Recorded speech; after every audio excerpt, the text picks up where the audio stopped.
Hello வணக்கம். கிராமத்து படீஷ். இப்போ நாம் என்ன பார்க்க போகிறோன்னா உளுந்து தோசை தாங்க. உளுந்து தோசை எப்படி செய்யலான்னு தான் பார்க்க போகிறோம். இது நான் வெள்ளை உளுந்து வச்சு தான் அந்த தோசை ரெடி பண்ணியிருக்கேன். உங்களுக்கு கருப்பு உளுந்து கிடச்சிதுன்னா கருப்பு உளுந்தே யூஸ் பண்ணுங்கள். கருப்பு உளுந்து ரொம்ப ரொம்ப நல்லது. நீங்கள் கருப்பு உளுந்து அந்த உடைக்காத குண்டு உளுந்து இருக்கும் பார்த்தீங்களா, அதை வச்சு நீங்கள் யூஸ் பண்ணுங்கள். இந்த உளுந்து தோசை எப்படி செய்யலான்னு பார்க்கலாம் வாங்க. இப்போ உளுந்து தோசைக்கு அளவுகள் என்னன்னு பார்த்துக்கலாங்களா. இப்போ பார்த்தீங்கன்னா 1 டம்ளர் உளுந்தம்பருப்பை நல்லா குமிச்சு எடுத்திருக்கேன். அதை நல்லா சுத்தமாக கழுவி ஊற வச்சுருக்கேன். ஊற வச்சுட்டு கழுவக்கூடாதுங்க, கழுவி தான் ஊற வைக்கணும். அது அது உள்ள பசத்தன்மை போயிடும். அதனால் நீ ஊற வச்சுட்டு கழுவக்கூடாது, கழுவி ஊற வைக்கணும். அரிசி பார்த்திங்கன்னா 4 டம்ளர், 1 டம்ளர் உளுந்துக்கு 4 டம்ளர் அரிசி எடுத்திருக்கேன். அது நல்லா கழுவி சுத்தம் பண்ணி ஊற வச்சுருக்கேன். வெந்தயம் பார்த்திங்கன்னா பெரிய ஸ்பூனில் 1 ஸ்பூன் ஊற வச்சுருக்கேன். இது பார்த்திங்கன்னா எதுக்காக உளுந்து அரிசியும் தானே போடுறோம், உளுந்து தோசைன்னு எதுக்காக சொல்கிறேன்னு பார்த்திங்கன்னா, இது நம்ம நார்மலாக இட்லிக்குன்னு பார்த்திங்கன்னா 1 டம்ளர் உளுந்தம்பருப்புக்கு 12 டம்ளர் அரிசி போடுவோம். இது பார்த்திங்கன்னா தோசைக்கு மட்டும்தான் வருங்க, இட்லி வராது. ஏன்னா உளுந்து மாவு அதிகமாக இருக்கனால இட்லி அவ்வளோக்கு பந்து மாதிரி வராது. இது பார்த்திங்கன்னா தோசைக்கு உளுந்து தோசை. இது நான் வெள்ளை உளுந்து தான் ஊற வச்சுருக்கேன். என்கிட்ட வெள்ளை உளுந்து தான் இருந்தது, கருப்பு உளுந்து காலி ஆகிடுச்சு. உங்களுக்கு இது இந்த உளுந்து தோசைக்கு கருப்பு உளுந்து தான் ரொம்ப நல்லது. அது உடச்ச உளுந்து வேண்டாங்க, நல்லா குண்டு உளுந்து பொட்டோடு இருக்கும் பார்த்தீங்களா, குண்டு உளுந்து முட்டுளுந்து அந்த உளுந்து சேர்த்திக்கலாம். ஃபஸ்ட்டு நம்ம வெந்தயத்தை போட்டுக்கலாங்க. வெந்தயம் ஓரளவுக்கு அரைச்சி வந்துடுச்சு அப்படின்னா நம்ம அதுக்கப்புறம் உளுந்து பருப்பு போட்டுக்கலாம். உளுந்து பருப்பு போட்டு தண்ணி தொளிச்சு ஆட்டணுங்க. தண்ணி அதிகமாக ஊற்றக்கூடாது, தண்ணி தொளிச்சு ஆட்டணும்.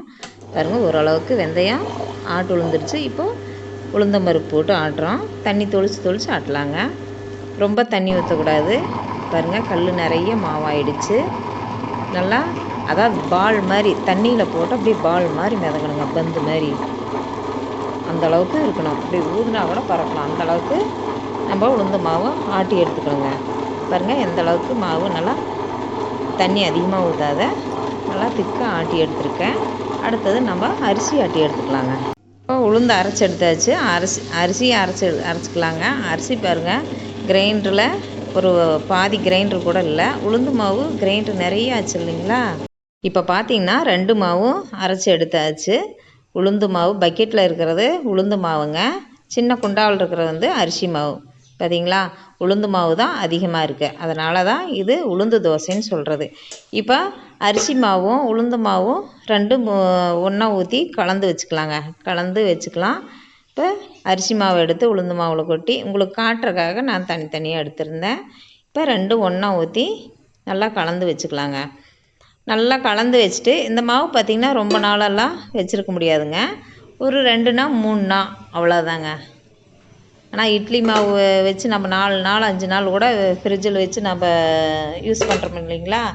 இது அந்தளவுக்கு வச்சுருக்க முடியாது, ஒரு 2 நாள் 3 நாள் வச்சுருக்கலாங்க, அதுக்கு மேலே வச்சுருக்கக்கூடாது. இது பாருங்கள், நல்லா கலக்கி எடுத்துக்கலாங்க. இப்போ அரிசி மாவும் உளுந்து மாவும் நல்லா கலந்தாச்சுங்க. இப்போ நம்மளுக்கு காலையில் தோசைக்கு தேவையான அளவு மாவு ஒரு பாத்திரத்தில் கொட்டி நம்ம உப்பு போட்டு கலந்து வச்சுக்கலாங்க. பாருங்கள், இந்த பாத்திரத்தில் மாவு ஊற்றி உப்பு போட்டு நல்லா கலந்து வச்சுக்கலாம். காலையில் பார்க்கலாங்க. அந்த பக்கெட்டில் இருக்கிற மாவு ஃப்ரிட்ஜில் எடுத்து வச்சுக்கலாங்க. ஒரு 2 நாளைக்கு நம்ம அதை யூஸ் பண்ணிக்கலாம். இது காலையில் பார்க்கலாங்க. பாருங்கள், நைட்டு கலந்து வச்சது காலையில் பார்க்குறோம். நல்லா பாருங்கள், நல்லா புசு புசுன்னு வந்திருக்கு, நல்லா பொங்கி வந்திருக்கு. பபுள்ஸ்லாம் பாருங்கள், கரண்டியில் எடுத்து உங்களுக்கு காட்டுறேன். நல்லா பொதுன்னு இருக்குங்க மாவு. பாருங்கள், எவ்வளோ பபுள்ஸாக நல்லா புசுன்னு இருக்குது. இந்த பபுள்ஸோடு ஊற்றணுங்க. இது தண்ணி ஊற்றியெல்லாம் கலக்கக்கூடாது. நார்மல் மாவு இட்லி மாவு மாதிரி தண்ணி ஊற்றி கலக்கக்கூடாது. ஏன்னா இது பபுள்ஸோடு இருக்கிறனால இப்படியே தோசைக்கு ஊற்றினா தான் நல்லா இருக்குங்க. நல்லா இது கரண்டி விட்டு நல்லா கலந்து நம்ம தோசை ஊற்றிக்கலாங்க. இப்போ தோசைக்கல்லில் 2 கரண்டி மாவு எடுத்து ஊற்றி நல்லா பரப்பி விட்டு ஒரு தோசை சுட்டு நல்லா எடுத்துக்கலாங்க. நல்லா செவக்க விட்டு நம்ம எடுத்துக்கலாம். சாப்பிட்றதுக்கு அவ்வளோ சாஃப்டாக நல்லா இருக்குங்க, சூப்பராக இருக்கும். நல்லா செவந்துருச்சு, தோசை ரெடி.